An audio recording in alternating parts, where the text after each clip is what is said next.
does some work. Diggs, on the other hand. Yeah, you know Diggs. Like I said, there's some big stuff coming about. This is one thing I want to talk about kind of immediately and right off the bat.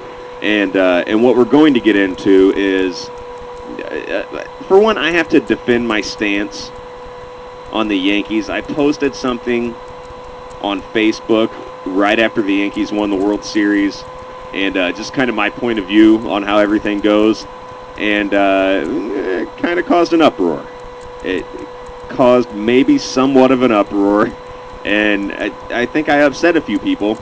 And I just kind of want to go into that a little bit more tonight and kind of explain myself and my stance on this. And so we'll do that in a little bit. Also, I want to talk about Notre Dame football. And I don't talk much about college football. You guys probably know that. But I do believe that I need to address the state of Notre Dame football and where it's at and kind of where it's going and what the problem is. Because everyone seems to be looking for the problem with Notre Dame football. And I'm not sure that anyone's really touched on what the actual problem is. So we'll talk about that a little bit.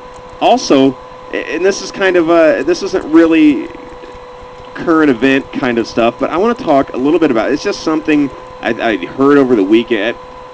Listen, physical education in schools, to me, seems like it should just be mandatory. Every school, at least twice a week. At least twice a week, there needs to be physical education. Anyhow, we're going to talk more about that because things are just different. I thought, growing up, I just thought everybody did PE, and it was just the norm. But now that I'm getting older, I'm learning some things, and I'm a little concerned about where we're headed as far as PE goes, and as far as all the super fat, lazy kids running around. Actually not running around, waddling around, and not doing much. So we'll talk about that a little bit. Also, we'll get to the fantasy football face punch. I will give out my my picks for the games this week. Mike Pendleton, host of Mic'd Up, which also airs on ericpedigo.com. He had a show last night. He does a show on Thursday nights. He's a kid from Chicago. I think he's like a junior in high school, and he really knows his stuff. And he told me he wanted to do this for a living, so I said, hey, man, get a camera, I'll put you on. So, he's cutting his chops. He's cutting his teeth, cutting his teeth a little bit, kind of on my page. And, he's coming along. He's doing all right. Elwood, Smith Dog, I know you guys listen. You guys check it out. Kid knows his stuff, for sure. And I help him out. As much as I can, I give him pointers. Help him out. I like him. He's a good kid, and he really cares a lot.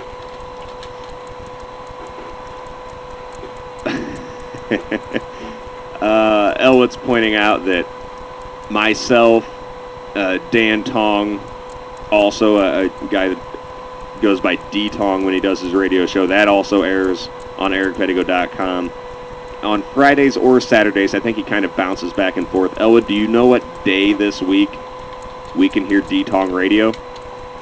I believe it was Friday last week. Guy does a good show. It's Saturday this week. Okay. And the Blog Talk Radio player is right there on the main page. So whenever D-Tong's on, you just go to my page, hit play on the player, boom, you got D-Tong. I'm telling you, the guy knows the stuff for sure. And he mixes it up with music. He likes to play songs. He wants to do a little something different as far as just standard sports talk shows, which I totally understand because I like to think that I do a little something different as far as sports talk goes myself. So I get his angle, I get where he's coming from. So check that out. That's on Saturdays.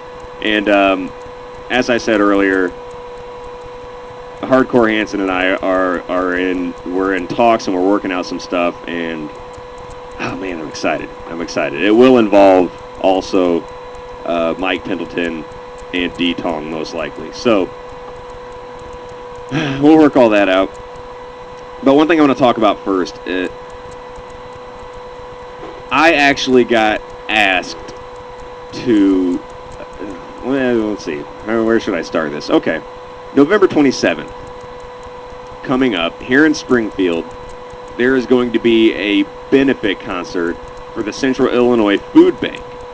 And what that is, there's a big warehouse here in Springfield, and they take donations, and they try to get a bunch of food and essentially hand it out to people around town who need it. Homeless people that are struggling to, pay the bills and keep food on the table for their kids. So the Central Illinois Food Bank is putting on a concert November 27th. Yeah, it says they give Diggs food. Yeah, he would be a prime candidate for something like this. he's scrawny and malnourished. But 3 bands are going to be playing. All bands from Chatham, which is where I'm from, which is a town, I think 7 miles or so south of Springfield. It's basically bleeding into Springfield now. They're growing closer and closer together. But 3 bands, Avidity, Indecision, and a band called The Station, who's actually getting kind of popular. Station, they're kind of a jam band, and they've been all over the country, played with all the biggest jam band names that there. I don't know many jam band names. I just don't. Fish, I don't know. They played with them. Mo, they played with them. They're a pretty big deal. My cousin's actually the lead singer, and I got asked to MC this show. Yeah, I go up there on stage and introduce the bands and talk to the people a little bit. So I'm excited about that. As I said, it's November 27th at the Hoogland Center for the Arts, downtown Springfield. It's for a great cause. $10 to get in. You see 3 really, really good bands. And, like I said, it helps hungry people. It's a good cause. There's a good reason to go. And it's going to be a lot of fun. Oh, I'm going to be there. How much more fun can anything be? I'm going to be there. So I'm looking forward to that. And, I'll talk a little bit more about that later. But that's coming up November 27th, and hopefully I see some people out there. I'm trying to get as many people to show up as I possibly can. Obviously, it's a good cause. I like lending myself to good. I'm going to pay to get in, even though I'm working this show. I'm still going to pay the $10. It's a good cause. All right, let's talk Yanks. Listen, and I know baseball's over. But I do want to talk about this because I feel that I need to address this. And I'll start like this. This is what I'll do. I'll read my post. I'll read what I posted on Facebook, and then I'll go through and I will read all of the comments that I got and who they're from. Right? And then, well, I don't know, we'll see what you guys think, but I totally think that I'm right. All right, let's get going. Here's what I said. I'm no Yankee fan, but here's what I think. By the way, this is posted November 4th, 11:46 p.m. Really? That late? Maybe its Facebook time is different than mine. Here's what I think. Yankees have the highest payroll because they want to win the most. Steinbrenner isn't the only owner in baseball who can afford to spend that kind of money. He's just the only one who's willing to. Other owners are content with putting out a lesser team and taking home a bigger paycheck for themselves. Steinbrenner puts the money where it belongs, the talent. Good for them. And that's all I said. Now, is that so off base? I mean, did that upset anyone? Is anyone mad at me for that? I mean, really, it seemed like I got people actually angry with me for saying this, and I don't understand. I don't understand the big deal.